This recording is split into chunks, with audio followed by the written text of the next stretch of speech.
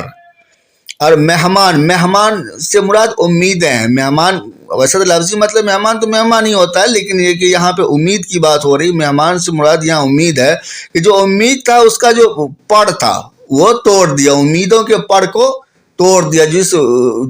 جس پڑ سے میرا ارمان پرواز کرتا تھا، اس پڑ کو توڑ دیا. کس نے توڑ دیا؟ دنیا والوں نے توڑ دیا. یہ رنگی ریزے ہیں شاید، یہ رنگی ریزے ہیں شاید، ان شوخ بلوڑی سپنوں کے تم مست جوانی میں جن سے خلوت کو سجایا کرتے تھے. یہ رنگی ریزے ہیں شاید، ریزے کہتے ہیں ٹکڑے کو، یہ رنگی ریزے ہیں، یہ جو ٹوٹے ہوئے ٹکڑے ہیں، یہ وہی ٹکڑے ہیں کہ جن میں ان شوخ بلوڑی سپنوں کے، بلوڑی کہتے ہیں، بلوڑی بھی ٹکڑے کو ہی کہتے ہیں، پتھر کے ٹکڑے کو بلوڑی بولتے ہیں. ان شوخ بلوڑی سپنوں کے تم مست جوانی میں جن سے خلوت کو سجایا کرتے تھے. کہہ رہے ہیں کہ وہ جو ٹوٹ چکے ہیں، جو امیدیں ٹوٹ چکی ہے، تو ہو سکتا ہے یہ وہی ٹکڑے ہوں، وہی سپنوں کے ٹکڑے ہوں، وہی خوابوں کے ٹکڑے ہوں، وہی امیدوں کے ٹکڑے ہوں کہ تم جب جوان ہوا کرتے تھے، جو مست جوانی تھی، عین جوانی تھی، تو اس عین جوانی میں خلوت یعنی کہ تنہائی کو سجایا کرتے تھے، تنہائی میں سوچا کرتے تھے کہ بھائی میری یہ امیدیں ہیں، یہ خواہشات ہیں، ان خواہشات کو ہم پوری کریں گے، یہ امید جو ہے میری ضرور پوری ہوگی. تو وہ ہو سکتا ہے یہ جو ٹوٹے ہوئے ٹکڑے ہیں تو انہی سپنوں، انہی جو ہے خوابوں کے ٹکڑے ہو سکتے ہیں. آگے آتے ہیں دوستو اس بند میں کہ ناداری دفتر بھوک اور غم ان سپنوں سے ٹکراتے رہے، بے رحم تھا چومکھ پتھراؤ، یہ کانچ کے ڈھانچے کیا کرتے. کہا گیا کہ ناداری دفتر بھوک اور غم، ناداری کہتے ہیں افلاس کو ناداری کہتے ہیں. تو ناداری دفتر بھوک اور غم ان سپنوں سے ٹکراتے رہے. کس سپنوں سے؟ جو سپنے ہم نے دیکھا تھا، جو کہ چکنا چور ہو چکا ہے، اس سے ٹکراتے رہے. ناداری دفتر بھوک اور غم، اور ان سپنوں سے ٹکراتے رہے. بے رحم تھا چومکھ پتھراؤ، بے رحم تھا چومکھ کہتے ہیں، مکھ تو منہ ہی ہوا، چومکھ یعنی چاروں طرف سے، بے رحم تھا چومکھ پتھراؤ، یعنی کہ ان سپنوں پر، ان امیدوں پر چاروں طرف سے پتھراؤ ہوا. اور یہ کانچ کے ڈھانچے کیا کرتے؟ جو خواب ہے، جو امیدیں ہیں، اس کو کانچ کا ڈھانچہ کہا گیا. یہ کیا کرتے؟ ظاہر ہے ٹوٹنا ہی تھا. جب چاروں طرف سے پتھراؤ ہوگا شیشے پر تو وہ ٹوٹے گا ہی. تو کیا کرتے؟ وہ سو ٹوٹ گیا. یا شاید ان ذروں میں کہیں، یا ہے ہوگا یہاں پہ، یا ہونا چاہیے، یا شاید ان ذروں میں کہیں موتی ہے تمہاری، یا ہے صحیح ہے یہاں پہ، یا شاید ان ذروں میں کہیں موتی ہے تمہاری عزت کا، وہ جس سے تمہارے عجز پہ بھی شمشاد قدوں نے رشک کیا۔ تو یا شاید ان ذروں میں کہہ رہا ہے کہ ہو سکتا ہے کہ شاید ان ذروں میں کہیں موتی ہے تمہاری عزت، یہ ٹوٹے ہوئے ذرے ہیں تو اس میں تمہاری عزت کے موتی بھی ہو سکتے ہیں۔ ظاہر ہے جب ارمان ٹوٹتا ہے انسان کا جو ہے کیا اس کو بولتے ہیں کہ سیلف ریسپیکٹ کہیں پر جو ہے مجروح ہوتا ہے تو اس میں ان کی عزت بھی جاتی ہے، کہ اسی بات کو شاعر نے کہا ہے کہ یا شاید ان ذروں میں کہیں موتی ہے تمہاری عزت کا، موتی ہے تمہاری عزت کا، وہ جس سے تمہارے عجز پہ بھی، عجز کہتے ہیں، کہتے ہیں کہ انکساری کو عجز، یہ آپ سنے ہوں گے، عاجزی ورڈ سنے ہوں گے، تو اسی عجز سے عاجزی ورڈ بنا ہے۔ تو تمہاری عاجزی اور انکساری جو ہے وہ سب جو ہے اس پر کیا رشک کرتا تھا؟ شمشاد قدوں نے رشک کیا۔ جو تمہارے عاجزی اور انکساری تھی اس پر شمشاد قد یعنی کہ اچھا قد کا، لمبا تگڑا انسان، شمشاد قد یعنی کہ اچھے قد کا انسان، خوبصورت انسان، انہوں نے ابھی کبھی رشک کیا ہے، انہوں نے ابھی کبھی رشک کیا ہو جو تمہاری عاجزی، انکساری، عزت، غیرت، یہ سب پر جو کہ اب ٹوٹے پڑے ہیں، بکھرے پڑے ہیں، اس پر کبھی شمشاد قد لوگوں نے بھی رشک کیا ہو سکتا ہے ایسا کہ ہو، لیکن اب تو وہ ٹوٹ چکا ہے، تو اب جو ہے اس پر رونے دھونے اور ماتم کرنے سے کوئی فائدہ نہیں ہے۔ اس میں آتے ہیں، اس مال کی دھن میں پھرتے تھے، اس مال کی دھن میں پھرتے تھے، اس مال کی دھن میں پھرتے تھے، تاجر بھی بہت رہزن بھی کئی، ہے چور نگریاں مفلس کی، گر جان بچی تو آن گئی۔ اس مال کی دھن میں پھرتے، تاجر کہتے ہیں، ہم جانتے ہی ہیں بزنس مین کو، تجارت کرنے والے کو، رہزن کہتے ہیں ڈاکو کو، جو کہ لوٹیرے ہوتے ہیں اس کو ڈاکو کو رہزن بولتے ہیں۔ اس مال کی دھن میں پھرتے ہیں، ظاہر مال کی دھن میں ہی پھرتے ہیں، تاجر بھی مال کی دھن میں پھرتے ہیں، رہزن بھی مال کے ہی دھن میں پھرتے ہیں۔ ہے چور نگر یا مفلس کی، اب جو بھی لوٹیرے ہوتے اس کو مفلس کہا گیا، چور نگر ہے مفلس کی، گر جان بچی تو آن گئی۔ اب ظاہر ہے جو کہ لٹیرے ہوتے ہیں، ڈاکو رہزن ہوتے ہیں، تو رہزن اگر جان چھوڑ بھی دیتا ہے تو آن چلی جاتی ہے۔ آن کس کو کہتے ہیں؟ آن کہتے ہیں عزت کو ہی کہتے ہیں، کہتے نہیں تم نے آن میں ایسا آگے کہہ دیا، تو وہ بھی آن کو عزت کے ہی مطلب میں آتا ہے، اور ادھر سے سیلف ریسپیکٹ کے مطلب میں آتا ہے آن، کہ آپ کو کسی نے ذلیل کر دیا، جان سے نہیں مرا، بس ذلیل کیا، تو وہ کیا ہوا کہ آپ کی آن چلی گئی۔ تو گر جان بچ بھی جاتی ہے تو ہماری آن چلی جاتی ہے۔ اور شاعر کہہ رہا ہے کہ اس میں جو تمہارے جو خواب اور امیدیں جو ختم ہو گئی ہیں، شیشے جیسے چور چور ہو گیا، تو اس میں زیادہ جو ہے پریشان ہونے کی ضرورت نہیں ہے۔ کیونکہ یہ چور نگر ہے مفلس کی، یہاں سب جو ہے مال کے دھن میں ہی پھرتے ہیں، چاہے تاجر ہو یا رہزن ہو، یہ سارے مال کے دھن میں ہی پھرتے ہیں۔ اس لیے اگر آن چلی بھی گئی تو اب کیا کرو گے، یہ تو جانا ہی تھا، کیونکہ جب لوگ ہی اسی دھن میں پھرتے ہیں تو مال تو جاتا ہی ہے اور آن بھی جاتا ہے۔ اگر جان بچ بھی گئی تو آن چلی جائے گی، آپ کی عزت اور آپ کا جو سیلف ریسپیکٹ ہے جو وہ چلا جائے گا۔ اسی بات کو شاعر نے اس میں بیان کیا ہے۔ تو دوستو اب آگے بھی پڑھوں کیا؟ اچھا چلیے ایک بند اور پڑھتا ہوں۔ یہ ساغر شیشے لال و گوہر، یہ ساغر ہے، شیشے ہے، لال ہے، موتی کو کہتے ہیں، گوہر بھی پتھر ہوتا ہے، خوبصورت پتھر، گوہر موتی کو بھی کہتے ہیں، تو یہ سارے ہیں۔ تو سالم ہو تو قیمت پاتے ہیں، سالم کہتے ہیں کہ مکمل ہو تو سالم و ثابوت ہو، مکمل ہو تو قیمت پاتے ہیں۔ ظاہر ہے کہ شیشے ہوں یا شیشہ ٹوٹ جائے اس کی کوئی قیمت نہیں ہے۔ لال یعنی موتی اور گوہر یہ سب اگر مکمل ہے تو قیمت پاتا، اگر نہیں ہے مکمل، ٹوٹ گیا ہو تو کیا ہوتا ہے؟ سالم ہو تو قیمت پاتے ہیں، ٹوٹ جاتے ہیں تو کچھ بھی نہیں ہے۔ تو یوں ٹکڑے ٹکڑے ہوں تو فقط